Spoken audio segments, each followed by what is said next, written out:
Hello నేను మిసేశ్వరరావు. ఆంధ్రప్రదేశ్ ముఖ్యమంత్రి చంద్రబాబు నాయుడు గారు డిప్యూటీ సీఎం పవన్ కళ్యాణ్ గారిని తెలుగు సినిమా ఇండస్ట్రీ పెద్దలు కలవబోతున్నారు.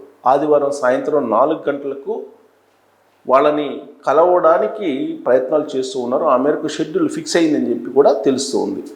అయితే ఎవరెవరు వెళ్ళి కలవబోతున్నారు, హీరోలు ఎవరు, ప్రొడ్యూసర్స్ ఎవరు అనే దాని మీద ఇంకా క్లారిటీ రాలేదు.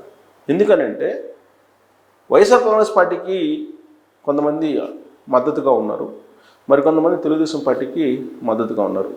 గతంలో మాదిరిగా సినిమా ఇండస్ట్రీ రాజకీయ పోకడలకి రాజకీయాలకి దూరంగా ఉండేటువంటి ప్రయత్నం చేస్తూ ఉంది. గతంలో సినిమా ఇండస్ట్రీ అలాగే రాజకీయం రెండు కలివిడిగా ఉండేవి, కానీ ఇప్పుడు ఆ పరిస్థితి లేదు. ఎప్పటి నుంచి అలాంటి సిచ్యువేషన్ వచ్చిందంటే జగన్మోహన్ రెడ్డి గారు ముఖ్యమంత్రి అయినప్పటి నుంచి అలాంటి సిచ్యువేషను వచ్చింది.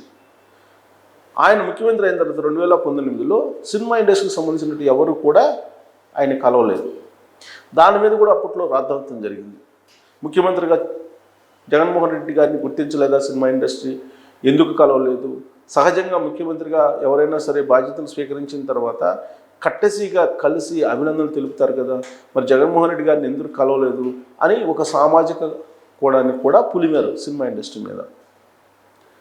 ఆ తర్వాత పాపులర్ హీరోలు మహేష్ బాబు, తర్వాత అందరూ ప్రభాస్, వీళ్ళందరూ కూడా క్యూ కట్టారు. ఎక్కడికి? తాడేపల్లికి. ఒక పేరెంట్ నిర్వహించినట్టు నిర్వహించారు. ఆ సందర్భంగా ఏం జరిగింది అనేది అందరికీ తెలుసు. సినిమా టికెట్ల పెంపు విషయంలో వీళ్ళందరూ కూడా వెళ్ళి జగన్మోహన్ రెడ్డి గారిని కలిశారు. ఆ సందర్భంగా చిరంజీవి గారు నమస్కారం పెడితే ప్రతి నమస్కారం పెట్టలేదు. ఆయన పెద్ద యుగోయిస్టు జగన్మోహన్ రెడ్డి అనేది పవన్ కళ్యాణ్ అప్పట్లో చేసినటువంటి కామెంటు. ఇప్పుడు కూడా అదే చెప్తూ ఉంటారు. సరే, ఆ తర్వాత సినిమా టికెట్ల విషయంలో కొంతమంది జగన్మోహన్ రెడ్డి గారి దగ్గరికి వెళ్ళి ఆ సమస్యను తాత్కాలికంగా పరిష్కరించుకోగలిగారు. సినిమాకు సంబంధించినటువంటి డిస్ప్యూట్స్ అయితే కొనసాగుతూ ఉన్నాయి. ఆ తర్వాత మా ఎలక్షన్ జరిగినాయి. ఆ మా ఎలక్షన్స్లో డైరెక్ట్గా వైఎస్ఆర్ కాంగ్రెస్ పార్టీ మంచు ఫ్యామిలీకి మద్దతు ఇచ్చింది. మంచు విష్ణుని మా అధ్యక్షుడిగా చేయడానికి సర్వశక్తులు ఒడ్డింది డైరెక్ట్గానే. సరే, అక్కడ కూడా ఇప్పుడు మంచు మనోజ్కి తెలుగుదేశం పార్టీ వాళ్ళు కూడా మద్దతు ఇచ్చారు. సరే, ఎట్టకేలకు అతను గెలిచారు.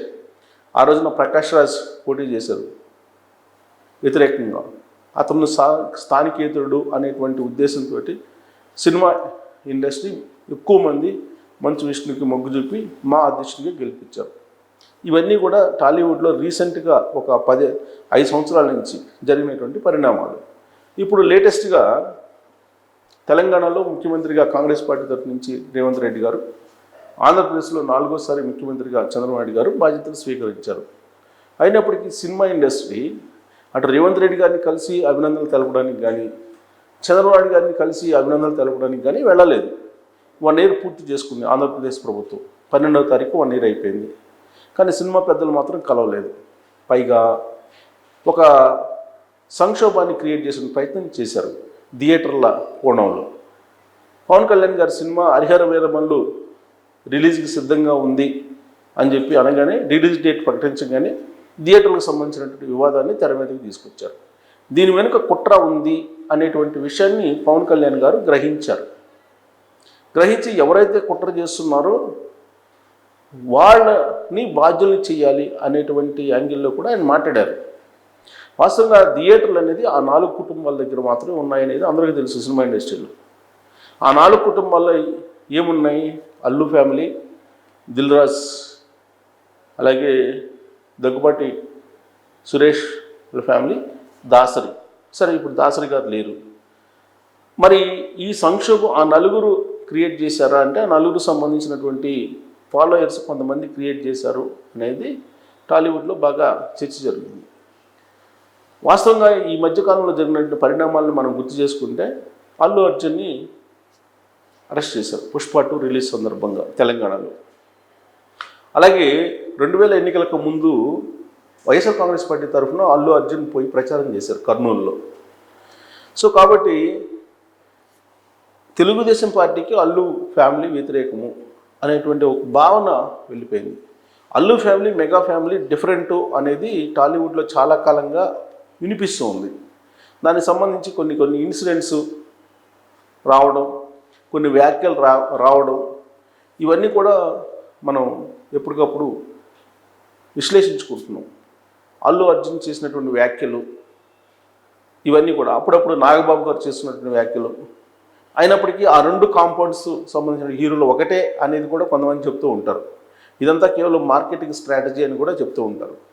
అల్లు అరవింద్ గారు మార్కెటింగ్ స్ట్రాటజీ ఇదంతా కూడా అసలు అన్స్టాపబుల్ దానికి బాలకృష్ణ గారిని హోస్ట్గా పెట్టడమే ఒక పెద్ద మార్కెటింగ్ స్ట్రాటజీ. కాబట్టి అల్లు కాంపౌండ్కి మెగా కాంపౌండ్కి పెద్ద గ్యాప్ ఏం లేదని చెప్పి కొంతమంది అంటూ ఉంటారు. కానీ ఇప్పుడు హరిహర వీరమల్లుకు సంబంధించి రిలీజ్ డేటు టెంటేటివ్గా ప్రకటించగానే థియేటర్ల సంక్షోభం వచ్చింది. ఆ థియేటర్ల సంక్షోభం వెనుక ఎవరో శిరీష్ ఉన్నారని చెప్పి ఆయన ఏదో జనసేనకు సంబంధించిన అతన్ని సత్యనారాయణ అనుకుంటా, ఐ థింక్ సత్యనారాయణ, ఆయన్ని సస్పెండ్ చేశారు. ఆయన బయటకు వచ్చి ప్రెస్ మీట్ పెట్టి దిల్ రాజు తమ్ముడు ఉన్నాడు శిరీష్ రెడ్డి, అతను కుట్ర చేసింది అని చెప్పి ఆయన చెప్పాడు. సో థియేటర్లకు సంబంధించిన ఇష్యూ వచ్చినప్పుడు, ఈ టికెట్ల పెంపుకు సంబంధించిన ఇష్యూ వచ్చినప్పుడు, లేదా బెనిఫిట్ షోలకు సంబంధించిన ఇష్యూ వచ్చినప్పుడు, ఏ సమస్య వచ్చినా ఫిలిం ఛాంబర్ నుంచే రావాలి.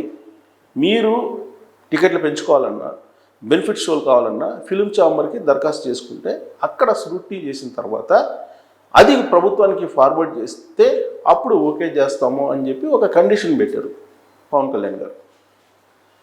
సో పవన్ కళ్యాణ్ గారు ఆ కండిషన్ పెట్టిన కారణంగా అది వ్యతిరేకిస్తున్నారు చాలా కొంతమంది టాలీవుడ్లో ఉన్న పెద్దలు.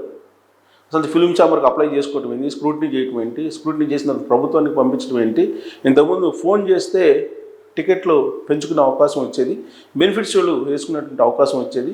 కానీ ఇప్పుడు దరఖాస్తు చేసుకొని అనుమతి తీసుకోవటం, స్క్రూటినీ చేయటం, ఇవన్నీ కూడా లాంగ్ ప్రాసెస్. ఈ సిస్టమ్ వద్దు అని చెప్పి టాలీవుడ్లో కొంతమంది మాట్లాడుతూ ఉన్నారు. కానీ పవన్ కళ్యాణ్ గారు ఒకసారి చెప్పిన తర్వాత ఇంకా దాని మీద స్టిక్ ఆన్ అయి ఉంటారు. కాబట్టి పవన్ కళ్యాణ్ గారిని కలిసి ఆ తర్వాత పవన్ కళ్యాణ్ గారి ద్వారా చంద్రబాబు గారి దగ్గరికి వెళ్తే ఈ సమస్యకి ఏదైనా పరిష్కారం వస్తుంది. లేదు పవన్ కళ్యాణ్ గారు చెప్పింది ప్రాసెస్ అదే బాగుంది, ఆ ప్రాసెస్ని అమలు చేయాలి అని అనుకుంటే ఆ ప్రాసెస్ని అనౌన్స్ చేస్తారు.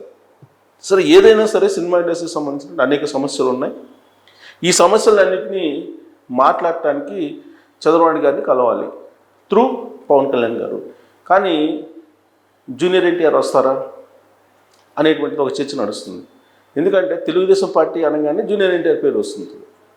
అలాగే సినిమా ఇండస్ట్రీలో హీరోలు అనగానే జూనియర్ ఎన్టీఆర్ పేరు వస్తుంది.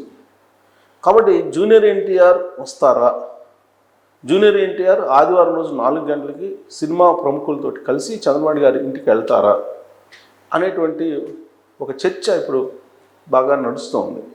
అయితే ఇప్పుడు వరకు వస్తున్న సమాచారం ప్రకారం అల్లు అరవింద్ గారు, దగ్గుబాటి సురేష్ గారు, అలాగే కొంతమంది సినిమాకు సంబంధించిన పెద్దలు మాత్రమే వెళ్తారు. పాపులర్ హీరోస్ మరి నాగార్జున ఇటీవలనే చంద్రబాబు గారి దగ్గరికి వెళ్ళొచ్చారు. ప్రభాస్ కానీ లేదా మహేష్ బాబు కానీ ఇలాంటి వాళ్ళు వెళ్ళేటువంటి అవకాశం ఉండకపోవచ్చు, వాళ్ళ షెడ్యూల్స్ అడ్జస్ట్ కావట్లేదు అనేది చెప్తూ ఉన్నారు. పెద్ద ట్విస్ట్ ఏంటంటే యాక్చువల్గా షెడ్యూల్ ప్రకారం టాలీవుడ్లు పెద్దలు అనుకున్న దాని ప్రకారం ముందు పవన్ కళ్యాణ్ గారిని కలిసి ఆయన్ని కూడా తీసుకుని చంద్రబాబు గారి దగ్గరికి వెళ్ళి కలవాలనేది. కానీ షెడ్యూల్ అడ్జస్ట్ కావట్లేదు, బిజీగా ఉన్నారు. పవన్ కళ్యాణ్ గారు కూడా స్కిప్ అయ్యే అవకాశం ఉంది, ఆయన షెడ్యూల్ బిజీగా ఉంది. కాబట్టి నేరుగా సినిమా పెద్దలు చంద్రబాబు గారిని కలుస్తారు అనేది కూడా కొన్ని వెబ్సైట్స్ ద్వారా, సినిమా వెబ్సైట్స్ ద్వారా ఇప్పుడు న్యూస్ వస్తూ ఉంది.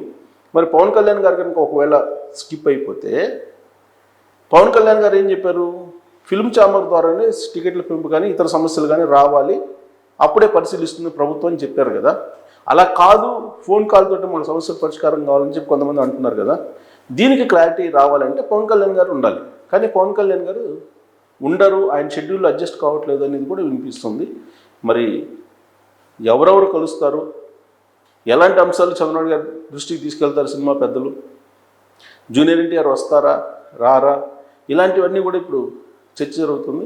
ఏదేమైనా ఆదివారం సాయంత్రం 4 గంటలకి ఎవరెవరు హాజరు కాబోతున్నారు అనేది స్పష్టత వచ్చే అవకాశం ఉంది. అప్పటి వరకు మనం ఇది జస్ట్ చర్చకు మాత్రమే పనికొస్తుంది తప్పితే వాళ్ళు ఇప్పటివరకు అఫీషియల్గా లిస్ట్ అలాంటి వాళ్ళు హాజరవుతారనేది ఇవ్వలేదు.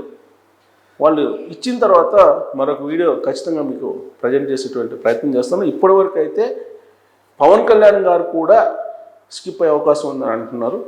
మరి జూనియర్ పవన్ కళ్యాణ్ ఇద్దరు కనిపించకపోతే ఆ సమావేశానికి, ఆ మీటింగ్కి మరి సీరియస్నెస్ ఉంటుందా, లేదంటే సినిమాకు సంబంధించిన సమస్యలు పరిష్కారం అవుతాయా అనే దాని మీద మీరు కామెంట్ చేయండి. Thank you.